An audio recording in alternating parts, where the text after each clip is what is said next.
Hey, you guys. So I am here to talk to you about how you are going to increase your longevity and your vitality of life and how you can make some of those choices right now. So, what does longevity mean? Longevity means how long you live. We want you to be living a long life.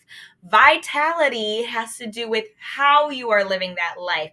If you have great vitality, you are active, you are fit, you are feeling healthy. So, we are going to go over how we can kind of increase and improve on our longevity and vitality.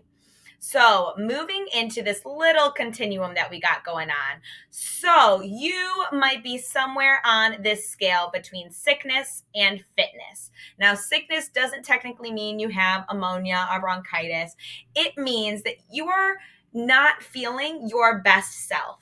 It is yourself in feeling the least healthy and the least active. You are basically living life day to day without really focusing on being very healthy or living a very improved life or the best version of yourself. Fitness is you living the most vital life that you can. You are staying active, you are making conscious decisions, and that is the best version of yourself.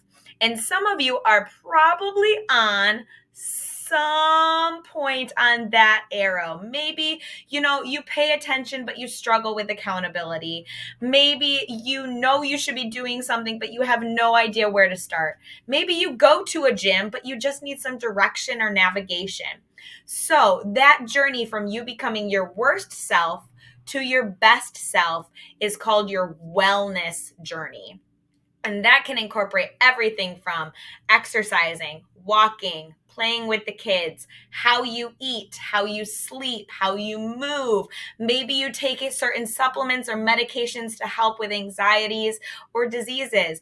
All of that impacts your health, which impacts your wellness journey.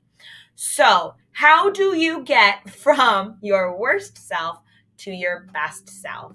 And we are going to go over 8 different variables that impact your fitness level. Now, going from top to bottom, you have the least amount of control over the top 4 variables and the most control over the bottom 4 variables. So let's go through them one by one. Your genes.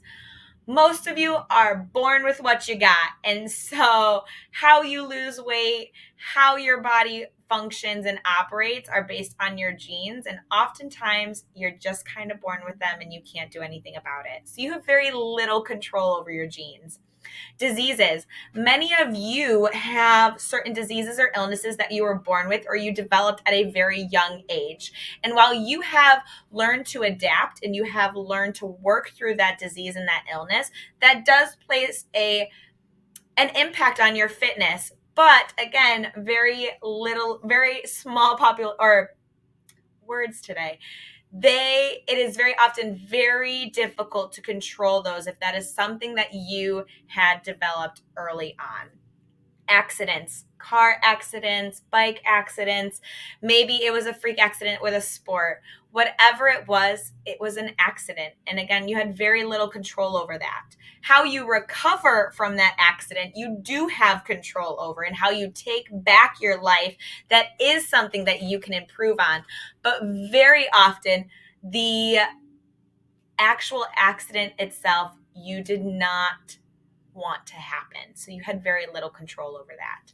Your hormones, and this varies between men and women, especially with perimenopause and menopause for women, and men when your testosterone levels start to deplete as you get older. Hormones change. Hormones impact your life in more ways than just reproductive health. They help with bone health, brain cognition, all of it. Hormones are super important. They do a lot for your body, but often you are born with those hormones and you cannot change the hormones that you have, but you can improve those hormones. And you can improve those hormones through the next 4 things that we talk about. So, sleep. You are the one that chooses to go to bed at 1 a.m. So, with that being said, you can improve your sleep. Maybe you create a bedtime routine. You focus on getting 6 to 9 hours of sleep on a daily basis. You focus on dark rooms, no blue lights, no cell phones. Maybe you choose to read a book before bed.